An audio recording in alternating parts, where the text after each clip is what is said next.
தேவனிடமிருந்தும் ஆண்டவராகிய இயேசு கிறிஸ்துவிடமிருந்தும் நம் அனைவருக்கும் கிருபையும் சமாதானமும் பெருக கடவுளே. ஆமென். தலைகளை தாழ்த்தி ஜெபம் செய்வோம். ஜீவனுள்ள தேவனின் ஆவியே வாரும் என்ற கவியை மாறி நம்மை தாழ்த்தி கர்த்தருடைய வார்த்தை கேட்பதற்கு நம்மை ஆயத்தப்படுத்துவோம்.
எங்கள் நெஞ்சிலே உமது அன்பின் தீயை மூட்டியிருளும். பற்பல மொழிகள் பேசும் பல நாட்டினரை ஒரே விசுவாச ஒருமைக்குள்ளாய் கூட்டி சேர்த்திருக்கிற தேவரே, உம்முடைய வசனத்தின் மூலமாக நீர் எங்களோடு கூட பேசும். உம்முடைய வசனமே சத்தியம் சுவாமி. ஆமென். கிறிஸ்துவுக்குள் அன்பான திருச்சபை மக்களே, ஒரு சந்தி காலங்களில் 2ஆம் ஞாயிற்றுக்கிழமையிலே இன்றைக்கு நாம் கூடியிருக்கின்றோம். இன்று நமக்கு பிரசங்க பகுதியாய் கொடுக்கப்பட்டிருப்பது பரிசுத்த யோவான் எழுதின சுவிசேஷம் 6ஆம் அதிகாரம் வசனங்கள் 37 துவங்கி 40, அதற்கு பிறகு 47வது வசனம். யோவான் 6ஆம் அதிகாரம் வசனங்கள் 37 இருந்து 40 முடிய, பிறகு 47வது வசனம். எல்லாருமே அதை எடுத்து இணைந்து இப்போது வாசிப்போம். பிதாவானவர் எனக்கு கொடுக்கிறதாகவும் என்னிடத்தில் வருகிறவரை நான் பொறுமை தருவதில்லை. என் சித்தத்தின்படி அல்ல, என்னை அனுப்பினுடைய சித்தத்தின்படி செய்யவே நான் வானத்திலிருந்து இறங்கி வந்தேன். அவர் எனக்கு தந்தவரில் ஒன்றையும் நான் எழுந்து போகாமல் கடைசி நாளில் அவர்களை எழுப்புவதை என்னை அனுப்பின பிதாவின் சித்தமாக இருக்கிறது. குமாரனை கண்டு அவருக்கு விசுவாசமாக இருக்கிறதோ அவர் நித்திய ஜீவனை அடைவதும் நான் அவனை கடைசி நாளில் எழுப்புவதும் என்னை அனுப்பினுடைய சித்தமாக இருக்கிறது. 47வது வசனம். என்னிடத்தில் விசுவாசமாக இருக்கிறவர்களுக்கு நித்திய ஜீவன் உண்டாகிறது. மெய்யாகவே உங்களுக்கு சொல்லுகிறேன். ஒரு சந்தி காலங்களுடைய 2ஆம் ஞாயிற்கு நமக்கு கொடுக்கப்பட்டுள்ள தலைப்பு நினைத்தருளும். நினைத்தருளும் ரமிட்சேரே என்று அது லத்தீனிலே சொல்லப்படுகின்றது. இதற்கு கொடுக்கப்படக்கூடிய நம்முடைய நாளுக்கான தலைப்பு கிறிஸ்துவின் கீழ்ப்படிதலினால் விசுவாசிகளுக்கு எல்லாம் ரட்சிப்பு. கிறிஸ்துவின் கீழ்ப்படிதலினால் விசுவாசிகளுக்கு எல்லாம் ரட்சிப்பு. Christ obedience means salvation for all believers. அனைத்து விசுவாசிகளுக்கும் ரட்சிப்பை கொண்டு வருவதுதான் இயேசு கிறிஸ்துவினுடைய மைய நோக்கம் என்பதை நாம் நிச்சயமாய் அறிந்திருக்கின்றோம். நினைத்தருளும் என்று நாம் சொல்லும்போது கர்த்தர் நம்மை நிச்சயமாய் நினைவில் வைத்திருக்கிறார் என்பதை நாம் அறிந்து கொள்ள முடியும். எப்போதும் ஆண்டவர் நம்மை நினைவில் வைத்திருக்கிறார். சங்கீதங்கள் 115 சங்கீதம் 12 வசனம். சங்கீதம் 115 12.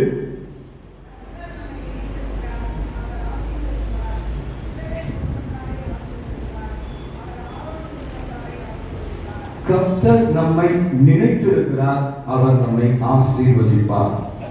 இந்த உலக வாழ்க்கையில ஆண்டவர் தம்முடைய உள்ளங்கைகளில் நம்மை வரைந்து வைத்திருக்கிறார் என்று ஏசாயா 41:14 நாம் வாசிக்கின்றோம். ஆகவே இந்த உலக வாழ்க்கையில நம்மை படைத்து பாதுகாத்து வழிநடத்தி ஆசீர்வதிக்கிற கர்த்தர் நம்முடைய பிதாவாகிய தேவன், ஆண்டவராகிய இயேசு கிறிஸ்து, பரிசுத்த ஆவியானவராகிய தெய்வமாய் திரியேகமாக அவர் இருக்கிறார். இந்த உலகத்திலே படைக்கப்பட்ட மனுக்குலம் படிப்பிற்கு விரோதமாய், படைத்தவருக்கு விரோதமாய் தன்னுடைய திசையை திருப்பிக் கொண்டது. ஆதாம் ஏவாள் பிதாவுக்கு கீழ்ப்படியாமல் பாவத்திலே வீழ்ந்தார்கள் என்பது நமக்கு தெரியும். ஆனால் பிதாவானவர் அப்படியே மனுக்குலம் அழிந்து போக வேண்டும் என்று விரும்பவில்லை. அவர்களை மீண்டுமாய் ரட்சிப்புக்குள் கொண்டு வர வேண்டுவது அவருடைய விருப்பம். அவர் ஆதாமுக்கும் ஏவாளுக்கும் புதிய உடைகளை கொடுத்தார், அவர்களுக்கு பாதுகாப்பை கொடுத்தார். இஸ்ரவேல் மக்களும் பல நேரங்களிலே பிதாவுக்கு விரோதமாய் போனார்கள். அசீரிய அடிமைத்தனம், பாபிலோனிய அடிமைத்தனம். ஆனால் அப்படியே விட்டுவிடுவதை மீண்டுமாய் அவர்களை மீட்டு ரட்சித்துக் கொண்டு வந்தார் என்பது நமக்கு தெரியும். இந்த உலக வாழ்க்கையில தீர்க்கதரிசிகள் அனுப்பப்பட்டார்கள் மக்களை நல்வழிப்படுத்துவதற்காக. நியாயாதிபதிகள் வந்தார்கள். ஆனால் இவற்றில் போதுமான பலன்களை என்று பிதா அறிந்து தம்முடைய ஒரே பேரான குமாரனாகிய இயேசு கிறிஸ்துவின் உலகத்திற்கு அனுப்பினார். இந்த உலகத்திற்கு பிதாவுக்கு கீழ்ப்படிந்தவராய் அவர் வந்து செயல்பட்டார். அதனாலே நமக்கு ரட்சிப்பு, அதனாலே நம்மை ஆண்டவர் மீட்டெடுத்தார். அதற்கு கிரயமாக தம்முடைய பரிசுத்த இரத்தத்தையே அவர் சிந்தினார் என்பது நமக்கு தெரியும். ஆகவே இன்று இந்த மனுக்குலமாகிய நாம் ரட்சிப்புகள் கடந்து வர வேண்டும் என்பதை ஆணித்தரமாய் ஆண்டவர் நமக்கு கற்றுக் கொடுக்கின்றார். திருந்தும்படி வாய்ப்புகளை கொடுக்கிறார். அப்படி திருந்தும் போது நம்மை ஆசீர்வதித்து உயர்த்துகிறவராக இருக்கிறார். இன்று கொடுக்கப்பட்ட இந்த வசனங்களின் அடிப்படையில் 3 காரியங்களை நான் உங்களுக்கு முன்பாக நிறுத்த விரும்புகின்றேன். முதலாவது காரியம், மனுக்குலத்தை உருவாக்கிய பிதாவின் சித்தம் அல்லது விருப்பம். மனுக்குலத்தை உருவாக்கிய பிதாவின் சித்தம் அல்லது விருப்பம். தமது சாயலின்படி தமது ரூபமாக பிதாவானவர் நம்மை படைத்தார். அவருடைய சுவாசத்தை நாம் பெற்றிருக்கிறோம். அவராலே ஆசீர்வதிக்கப்படுகிறோம். நமக்கு தேவைகள் சந்திக்கப்படுகிறது. இப்படிப்பட்ட மேலான சாக்கியம் ஆண்டு கொள்ளுங்கள் என்று சொல்லி ஆதாமுக்கும் ஏவாளுக்கும் எல்லா உரிமையை கொடுத்தார். ஆதாம் தான் எல்லாருக்கும் பெயரிட்டான். அப்படிப்பட்ட நிலையிலும் அவர்கள் வீழ்ந்து போனார்கள் என்பது நமக்கு தெரியும். நம்மை அவர் கண்ணோக்கி பார்க்கிறவர்களாக இருக்கிறார். சங்கீதம் 113 சங்கீதம் 6, 7, 8 வசனங்கள் சொல்கிறது.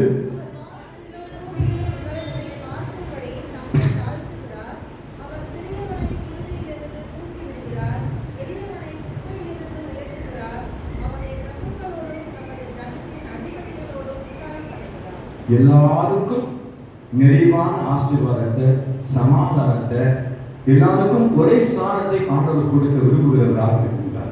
குளிரிலிருந்து சிறியவனை உயர்த்துகிறவராக இருக்கின்றார்.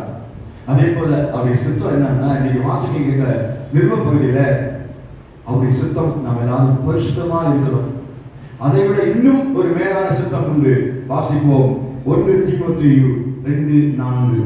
1 தீமோத்தேயு 2:4.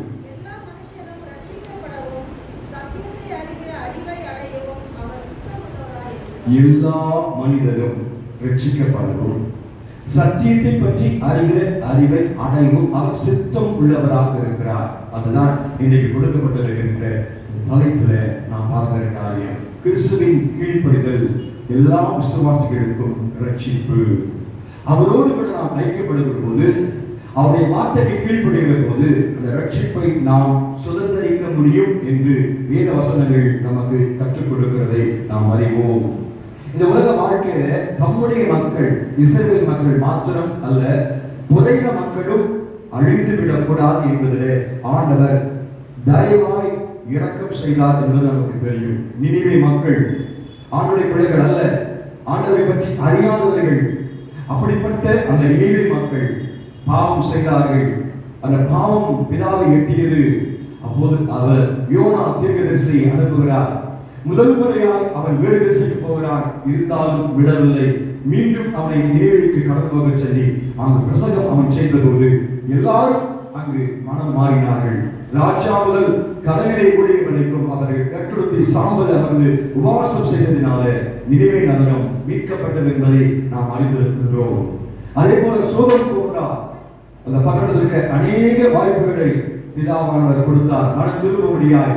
ஆனால் நிறைவு வரைக்கும் அவர்கள் மனம் திரும்பாத பட்சத்தில் அங்கு அழிவு உண்டாகிறது என்பதையும் நாம் வேதாகமத்தில் அறிந்திருக்கின்றோம். உலக பிரகாரமாக நம்முடைய பெற்றோர்கள் தன்னுடைய பிள்ளைகள் நல்வழிப்பட வேண்டும் என்று தான் விரும்புவார்கள். தவறு செய்கிற போது கற்றுக் கொடுப்பார்கள், போதனை செய்வார்கள், அதை மாற்றிக்கொள்ள வேண்டும் என்று சொல்லி விரும்புவார்கள். ஆனால் மாற்றிக்கொள்ளாத போதோ பெற்றோர்களுக்கு மனபாரம் உண்டாகும். அப்படிப்பட்ட சூழலில் அவர்கள் மீண்டுமாய் நல்வழிப்படுத்த அவர்களுக்கு ஏற்ற காரியங்களை கற்றுக் கொடுப்பது இந்த உலக மரபு. அதே போல நம்முடைய பரமபிதாவும் தம்முடைய பிள்ளைகள் ஒருவரும் கெட்டு அழிந்து போகப்படி விரும்புகிறவராக இருக்கிறார். அதனால்தான் நாம் எல்லாரும் மீட்கப்படுவது அவருடைய சித்தமாய் இருக்கிறது. 2 பேதுரு 3ஆம் அதிகாரம் 9ஆம் வசனம். 2 பேதுரு 3ஆம் அதிகாரம் 9ஆம் வசனம்.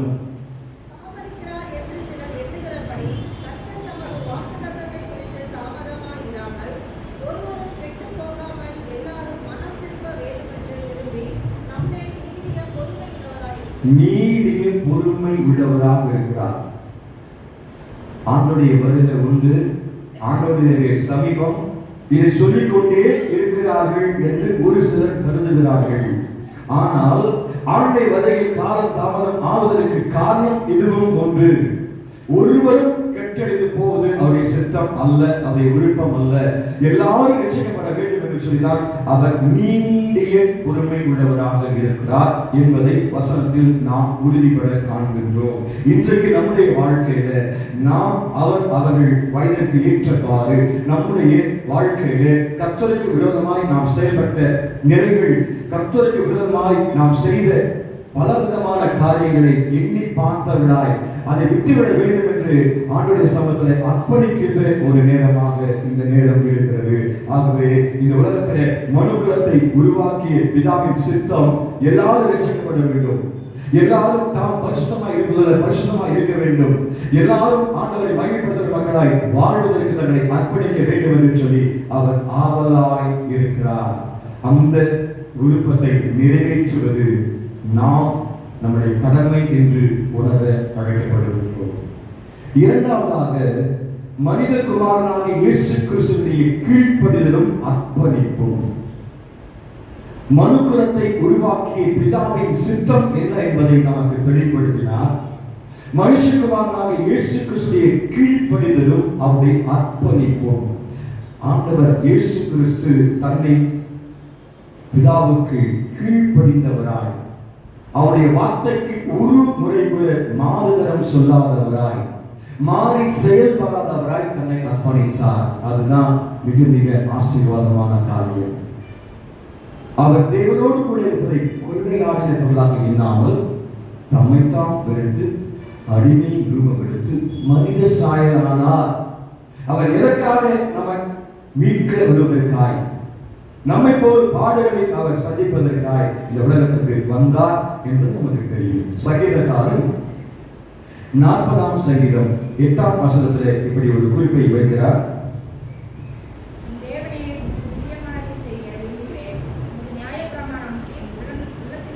உமக்கு பிரியமானதை செய்ய நான் விரும்புகிறேன். சங்கீதம் 143:10 சொல்கிறது. 143:10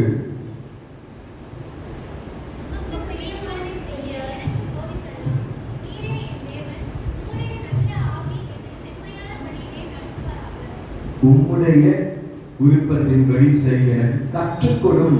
போதியும் நான் அதற்கு மாறாய் செயல்படக்கூடாது என்று சங்கீதக்காரன் அர்ப்பணிக்கிறார். இதே தான் இயேசு கிறிஸ்துவும் இந்த உலக வாழ்க்கையை செயல்படுத்தினார். பிதாவுக்கு கீழ்ப்படிந்தார். ஒரு முறை கூட அவர் பிதாவிற்கு வார்த்தைக்கு மாறாய் செயல்படவில்லை. மத்தேயு 26ஆம் அதிகாரம் மத்தேயு 26:42 வாசிப்போம். 26ஆம் அதிகாரம்.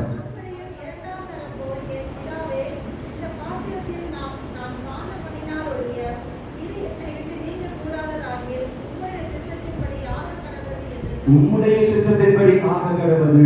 3 முறை தன்னை அர்ப்பணித்தவராய் தன்னுடைய கீழ்ப்படிதலை உறுதிப்படுத்துகிறார். ஆண்டவரே, இந்த பாத்திரம் என்னை விட்டு நீங்க போடுமானால் நீங்கட்டும், ஆனால் என்னுடைய சித்தம் அல்ல உம்முடைய சித்தம். அந்த டோட்டல் சப்மிஷன், முற்றிலுமாய் தன்னை அர்ப்பணிக்கின்ற நிலை இயேசு கிறிஸ்துவிடம் காணப்பட்டதை நீங்களும் நானும் நன்றாக அறிந்திருக்கிறோம் என்பதை இந்த வசனம் உறுதிப்படுத்துகிறது. ரோமர் 5ஆம் அதிகாரம் 19ஆம் வசனம். ரோமர் 5:19.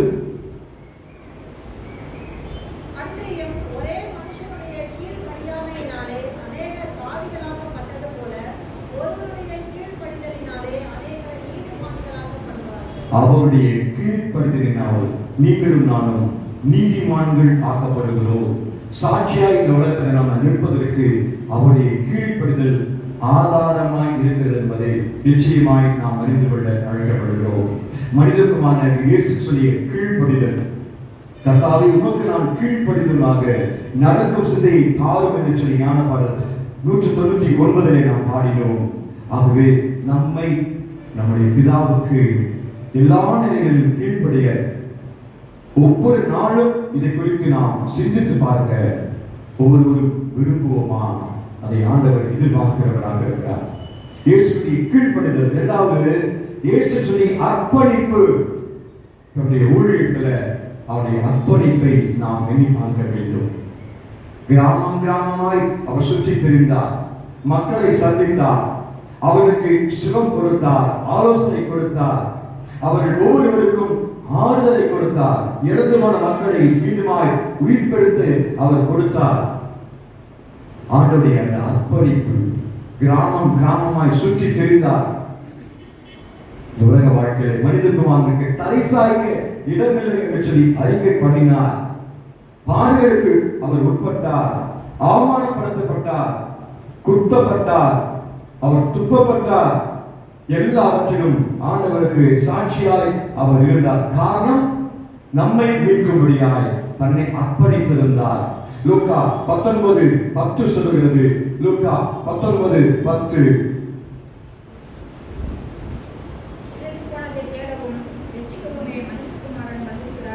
இறந்து போனதை தேடவும் ரட்சிக்கிறோமே. மனம் திரும்புகிற ஒரே பாவி நிமித்தம் பரவத்தில் மிகுந்த சந்தோஷம் உண்டாயிருக்கும். அந்த ஒரே ஆட்டை தேடிதான் அந்த மேய்ப்பன் சென்றார். நேற்று தினத்துல அந்த மேய்ப்பனுக்கும் ஆண்டவருக்கும் உள்ள ஒற்றுமை எப்படி இருக்கும் என்று 23ஆம் சங்கீதத்தின் அடிப்படையில் அருமையான நாங்கள் ஜான்சன் ஐயா அவர்கள் நமக்கு விளக்கம் கொடுத்தார்கள். நேர்த்தியாய் நமக்கு விளக்கம் கொடுத்தாங்க. ஆகவே ஆண்டவர் இயேசு கிறிஸ்து உலகத்தில் உங்களை என்னையும் மீட்கும்படியாய் தன்னை அர்ப்பணித்தார். பிதாவுக்கு கீழ்ப்படிந்தவராய் அவர் செயல்பட்டார். யோவான் 10ஆம் அதிகாரம் 10ஆம் வசனம். யோவான் 10ஆம் அதிகாரம் 10ஆம் வசனம்.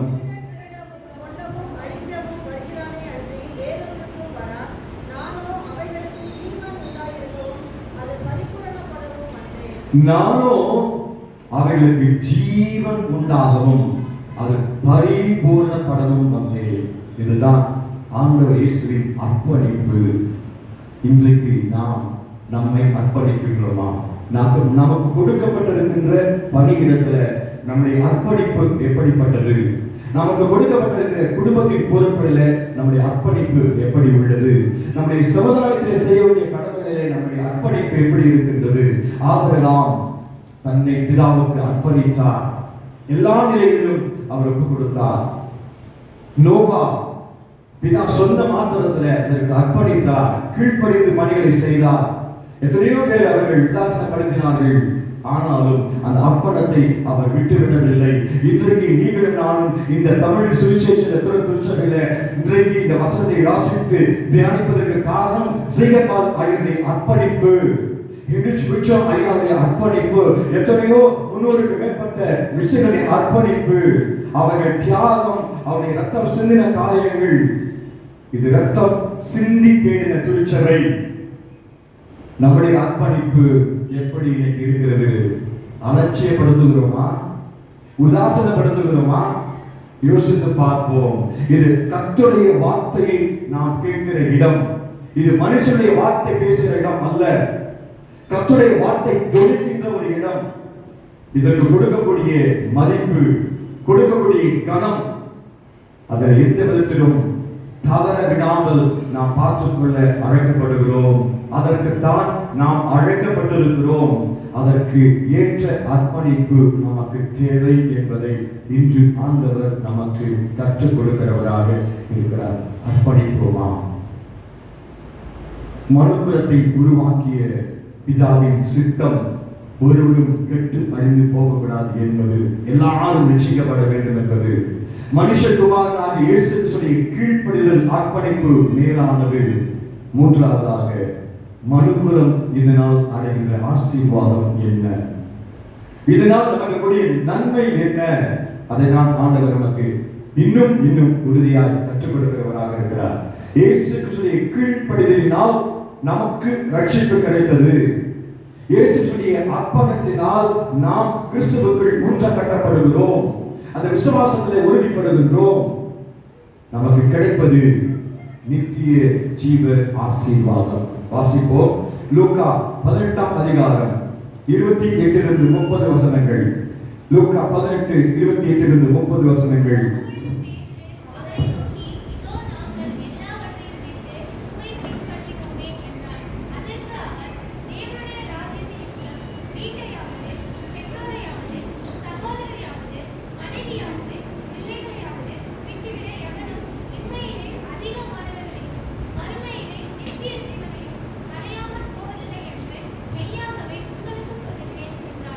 இந்த உலகத்துல நான் உண்மை பின்பற்றினோம், எங்களுக்கு என்ன கிடைக்கும்? பணம் கிடைக்குமா? பொருள் கிடைக்குமா? பதவி கிடைக்குமா? அந்தஸ்து கிடைக்குமா? இப்படிப்பட்ட நிலையில் நம்முடைய சிந்தனை இருந்ததானால் அது ஆண்டவருக்கு ஏற்றது அல்ல. ஆண்டவர் சொல்லுகிறார், இந்த உலக வாழ்க்கையை நீங்கள் பின்பற்றும் போது நித்தியத்தில் உங்களுக்கு ஆசீர்வாதம் உண்டு. நீங்கள் நான் ஆளுகை செய்கிற போது கோத்தர்களை ஆளுகை செய்கிற மக்களாய் நீங்கள் இருப்பீர்கள் என்று நமக்கு ஆண்டவர் உறுதிப்பட போகிறார். யோவான் 3ஆம் அதிகாரம் 16ஆம் வசனம் நமக்கு எல்லாருக்கும் தெரிஞ்ச வசனம். யோவான் 3:16.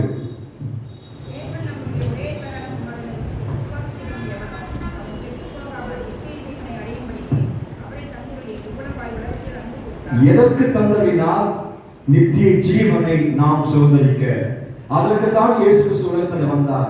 உலக பிரகாரமான ஆசீர்வாதங்களை நமக்கு கொடுப்பார், உலக பிரகாரமான நன்மைகளை நாம் அனுபவிப்போம். ஆனால் இவர் தற்காலிகமானது, நித்திய ஜீவன் மட்டுமே நிரந்தரமானது. அவரோடு கூட நாம் இருப்பதுதான் ஆசீர்வாதம். அதைதான் நான் உனக்கு தருவேன் என்று, நிறைவாய் தருவேன் என்று சொல்கிறார். அந்த யோவான் 6ஆம் அதிகாரம் 47ஆம் வசனத்தில் அதான் வாசித்தோம். நம்ம யோவான் 6:47.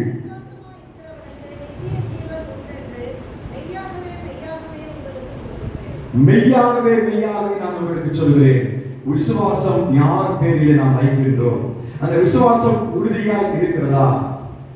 உண்மை ராஜ்ய விசுவாச பக்தியாய் வருகிறேன், தாழ்மையோடும் கண்ணீரோடும் நான் அர்ப்பணிக்கிறேன். 13வது ஞான பாடலை நாம் பாடினோமே, அந்த விசுவாசம் எப்படி நமக்கு உண்டு? உன்னதமாகிய அந்த விசுவாசம் எங்கள் குறைவாக இருக்கிற ஞான பாடல் 129 சொல்லுகிறதே. நாம் நம்முடைய விசுவாசம் எத்தகையாய் இருக்கிறது என்பதை எண்ணி பார்ப்போம். இன்றைக்கு வாசிக்கின்ற சுவிசேஷ பகுதியில கானான் நாட்டு பெண் ஒரு வந்து இயேசு கிறிஸ்துவை ஒரு வேண்டுதல் வைக்கிறாங்க. என் மகள் கொடிய பிசாசின் வேதனைப்பட்டுக் கொண்டிருக்கிறார், சுகமாக்க வேண்டும் என்று சொல்லி ஆண்டவர் இயேசு கிறிஸ்து உடனே சுகமாக்கவில்லை. முதல்ல அதை அவர் கேட்கவே இல்லை.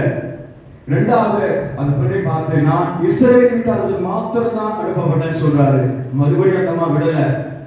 கடைசியில இஸ்ரவேல் மக்கள் ரட்சிக்கப்படுவதற்கு அவர் சொன்ன காரியம், பிள்ளைகளின் அப்பத்தை நாய்க்குட்டிகளுக்கு போட முடியாது அப்படின்னு சொன்ன உடனே அந்த அம்மா சொல்றாங்க, ஐயா உண்மைதான், மேசையில் துணிக்க விரிச்சா நாய்க்குட்டி தின்னுமே, அதே போல என்னை நான் தாழ்த்துகிறேன் என்று சொல்லும்போதுதான் அந்த அம்மாவுடைய விசுவாசத்தை ஆண்டவர் இயேசு கிறிஸ்து பாராட்டுகின்றார். அந்த விசுவாசத்தின் உறுதியை ஆண்டவர் இயேசு நமக்கு கற்றுக் கொடுக்கின்றார். நூற்றுக்கு அதிபதி பார்த்து அதான் சொன்னார்.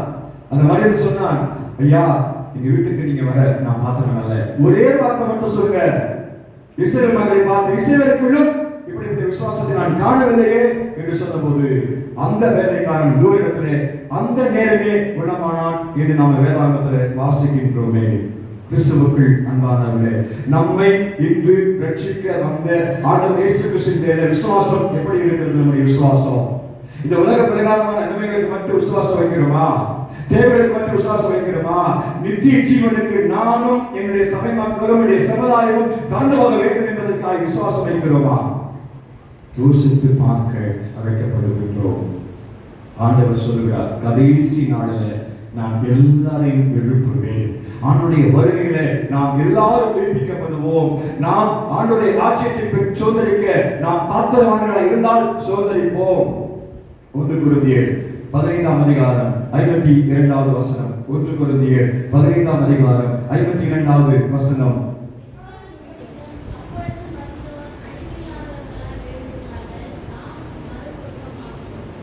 எல்லாரும் மறுரூபமாக்கப்படுவோம். அந்த நாளிலே நம்மை ஆண்டவர் ஏற்றுக்கொள்கிறவராக வருகின்றார். அதற்கு நம்முடைய ஆயத்தம் என்ன? நம்முடைய இந்த உலக பார்வையிலே ஆண்டவருக்கு கீழ்ப்படுகின்றோமா? விசுவாசத்தோடு காணப்படுகிறோமா? ஆண்டவருடைய செயல்பாடுகள் எப்படி இருக்குது என்பதை நாம் சிந்தித்து செயல்படுகிற அர்ப்பணிக்கின்றோமா? நாம் மாத்திரமல்ல, நம்முடைய சமுதாயம் ஆண்டவராலே ஆசீர்வதிக்கப்பட வேண்டுமே என்ற ஒரு ஏக்கம், ஒரு பாரம் நமக்கு உண்டா? அவருக்கு இருந்த பாரம் எல்லாரும் ரட்சிக்கப்பட வேண்டும், எல்லாரும் சத்தியத்தை பற்றி அடைய வேண்டும் என்று சொல்லி அவர் சித்தம் கொண்டிருந்தாரே, அந்த சித்தம் நம்மில் பிரதிபலிக்கிறதா? நாம் யோசித்து பார்ப்போம். அதுதான் ஆண்டவர் உங்களிடத்திலும் என்னிடத்திலும் எதிர்பார்க்கிறார். ஆண்டவரே, எனக்கு கொடுத்திருக்கிற பொறுப்பிலே உண்மையும் உத்தமமாய் நான் வாழ முடிகிறதா?